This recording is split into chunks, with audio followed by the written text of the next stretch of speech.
అధ్యాయం 34వ వచనం మనం చదివిన వాక్యమే. ఒక సైనికుడు ఈటెతో ప్రభుని ప్రక్కలో పొడిచాడు. పిల్లరా, ఈ ఈటె దేనికి సూచన అంటే తీర్పునకు సూచన, ప్రభు చేయబోయే రక్షణ కార్యక్రమానికి సూచన. ఇక్కడ సైనికులలో ఒకడన్నారు, చరిత్రలో ఆయన పేరు చెప్పారు. ఏంటి ఆయన పేరు అంటే క్యాసియస్ లాంగైనస్ అంటారు. లాంగైనస్ అనే ఒక సైనికుడు ఈటెతో ఎవరిని పొడిచారు? మాట్లాడినమ్మా, ఎవరిని పొడిచారు? యేసు ప్రభువాన్ని పొడిచారు. పొడిచినప్పుడు ఏమొచ్చింది? నీళ్లును రక్తమును వచ్చింది. దైవజనులు, దేవదాసయ్య గారు, దేవుని భక్తులారా, ఒక వర్తమానంలో కొన్ని మాటలు చెప్పారు. ఆ మాటలు మీకు నేను జ్ఞాపకం చేస్తున్నాను. ఒక 7 మాటలు తెలియజేస్తున్నాను, జాగ్రత్తగా రండి. మొదటి మాట పోటు, రెండవ మాట పాటు, మూడో మాట నాటు, నాలుగో మాట చేటు, ఐదో మాట కాటు, ఆరో మాట చాటు, ఏడో మాట ఘాటు. అర్థమైందా? పోటు, పాటు, నాటు, చేటు, కాటు, చాటు, ఘాటు. ఇవన్నీ ఒక సెంటెన్స్లో మన ఆత్మీయ తండ్రి దేవదాసయ్య గారు చెప్పారు.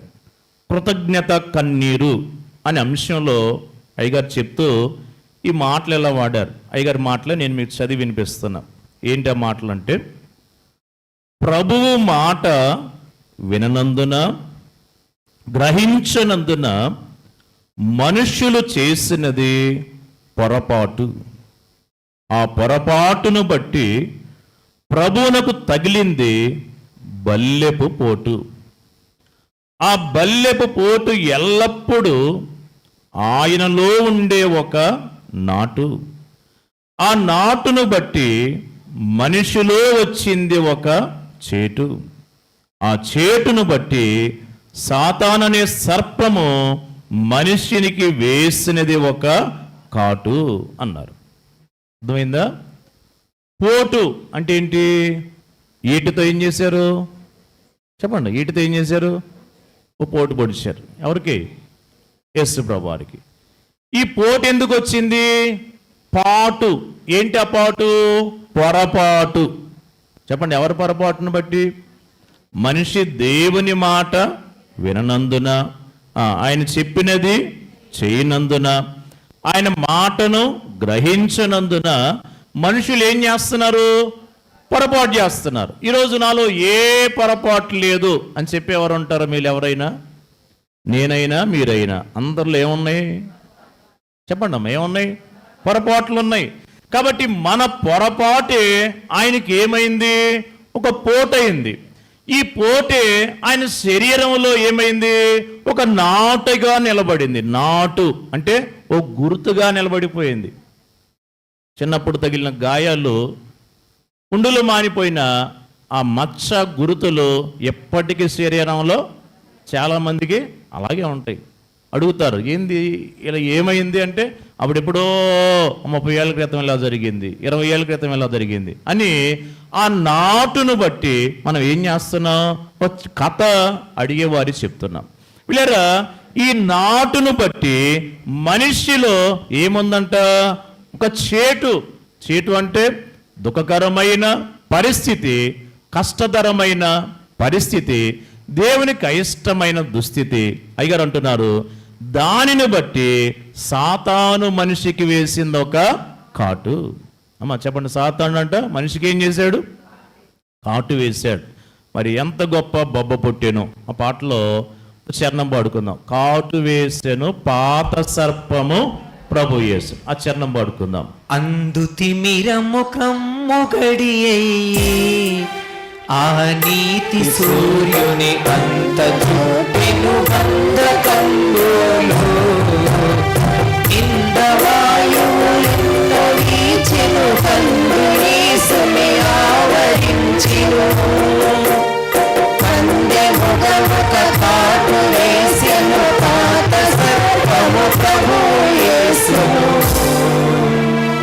ఎంత గొప్ప కృపగొట్టేమో, దానికి రక్షణ వందయము సమాప్తమాయేమో.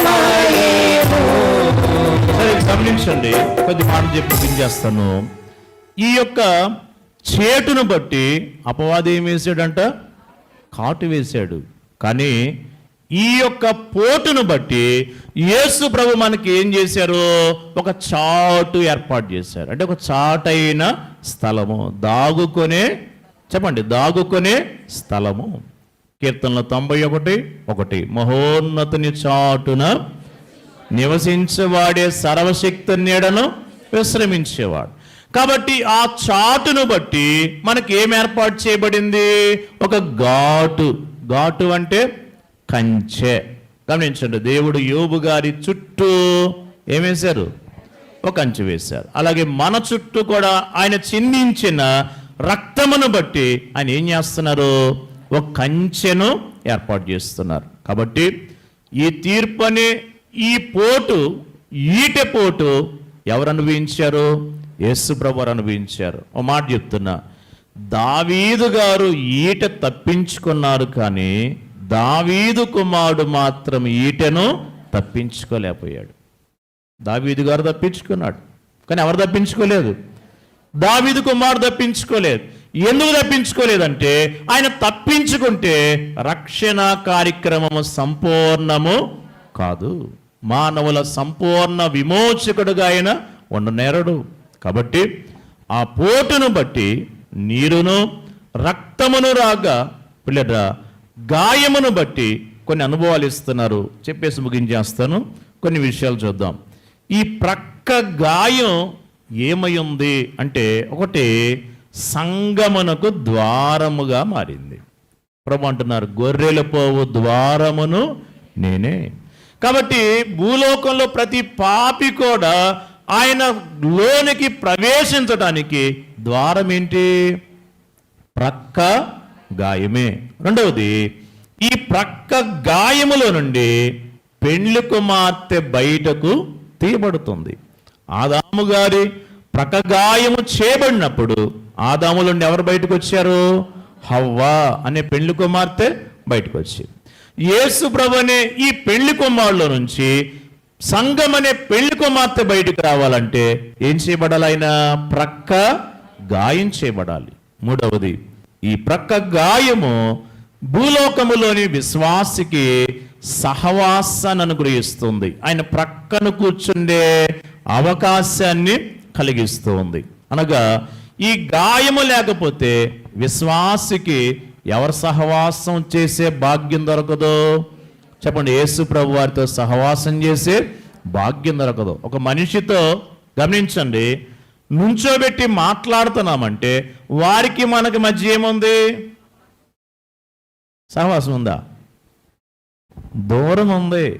మాట్లాడుతున్నావు, నువ్వు కూర్చొని ఉన్నావు, ఎదుటి మనిషి నిలబడి ఉన్నాడు అంటే ఏముందని అర్థం? ఏదో కొంత గ్యాప్ ఉంది. గౌరవాన్ని బట్టో, పెద్దరికాన్ని బట్టో, లేకపోతే ఇంకేదో కారణాన్ని బట్టి. కానీ అదే మనిషిని ప్రక్కన కూర్చొని మాట్లాడితే నీకు వారికి ఏముంది?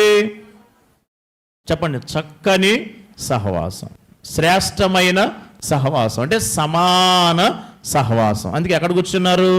మన ప్రక్కనే కూర్చుండే అనుభవాన్ని కలిగి ఉన్నారు.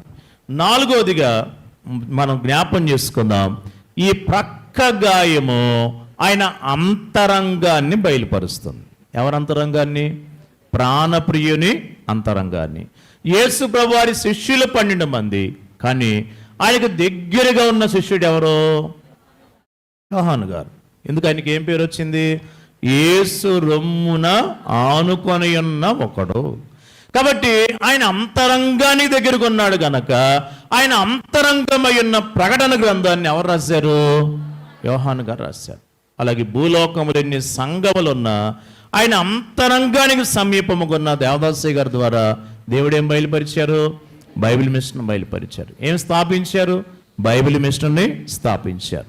కాబట్టి ఈ గాయమును దేవుని బిడ్డలారా మనం తలపోసుకొని ధ్యానించి సరైన శిలువ ధ్యానము ద్వారా ఈ గాయములో దాగిన మహిమ స్థితిని సంపాదించుకోవలసి ఉన్నాం.